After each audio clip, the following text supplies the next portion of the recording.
Ah, l'éolien, écologique, silencieux, quoi de plus beau que ces majestueuses éoliennes qui parsèment nos champs et nos campagnes? Le rêve, à portée de pale. Un rêve devenu cauchemar pour cette mère de la Marne. Comme beaucoup d'élus, elle a cru à cette énergie dite verte, jusqu'au jour où il a fallu commencer à démanteler des éoliennes en fin de vie. Quand j'ai reçu le permis de construire, je me suis inquiétée du devenir de l'ancienne éolienne. On ne parlait pas du socle de béton armé. La loi impose un arasement à moins 1 mètre par rapport au sol naturel. C'est-à-dire qu'on laisse le béton armé et avec 1 mètre de terre au-dessus, on considère que tout va très bien et on recouvre. Car l'éolienne ne se réduit pas à son mât haut de près de 100 mètres. Il y a, comme qui dirait, une partie immergée de l'iceberg.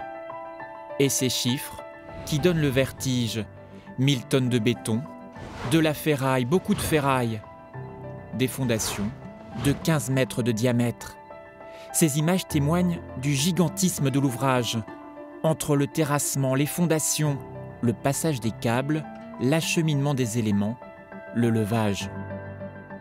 Ce qu'ils souhaitent simplement, c'est qu'il n'y ait pas de co-visibilité par rapport aux vignes. Les vignes de Champagne. Ouais, les vignes de Champagne. Voilà. Benoît Roth est le maire de Dommartin-Varimont. Ce jour-là, il rencontre l'un des plus grands promoteurs européens en matière d'éoliennes. L'élu qui vient de donner son accord pour 10 turbines supplémentaires sur sa commune a besoin d'être rassuré.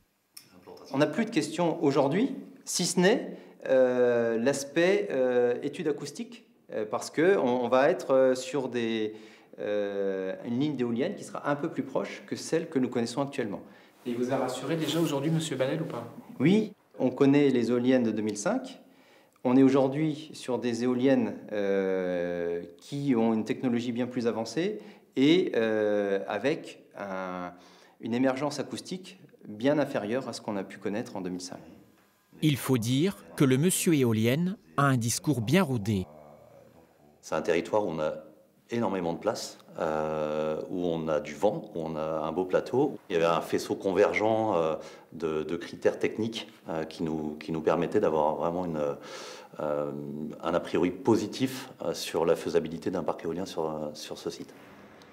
Un gagnant-gagnant, car dans cette histoire, tout le monde y trouve son compte. Pour le maire, la garantie de retombées économiques non négligeables, environ 20 000 € au total par an pour la commune.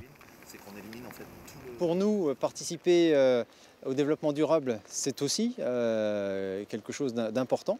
Mais il faut reconnaître que pour les habitants, accepter que le parc soit situé à proximité de chez eux, eh bien, c'est effectivement l'aspect financier qui est important pour eux, pour nous.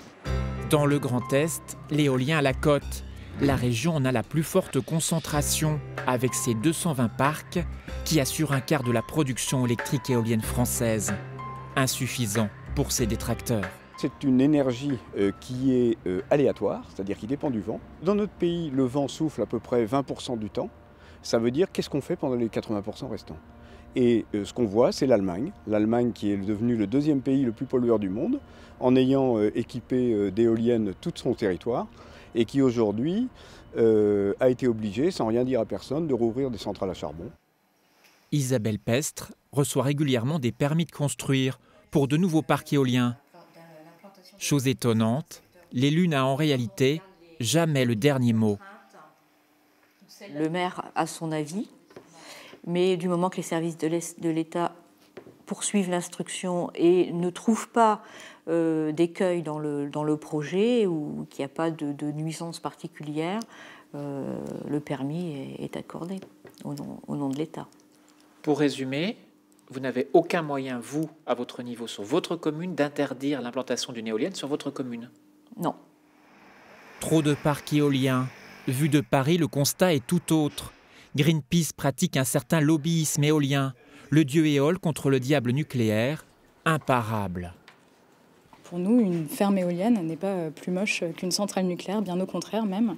Et l'objectif n'est pas de recouvrir la France d'éoliennes, mais bien d'installer des parcs là où c'est possible, dans la mesure du possible, pour contribuer à la transition énergétique. Rien ne semble arrêter le mouvement irrépressible de l'éolien en France. Le pays devrait en abriter 15 000 d'ici 2025. Les opposants ont peu de chances d'être entendus. Pourtant, l'énergie éolienne coûte 2 fois plus cher à produire que l'énergie nucléaire.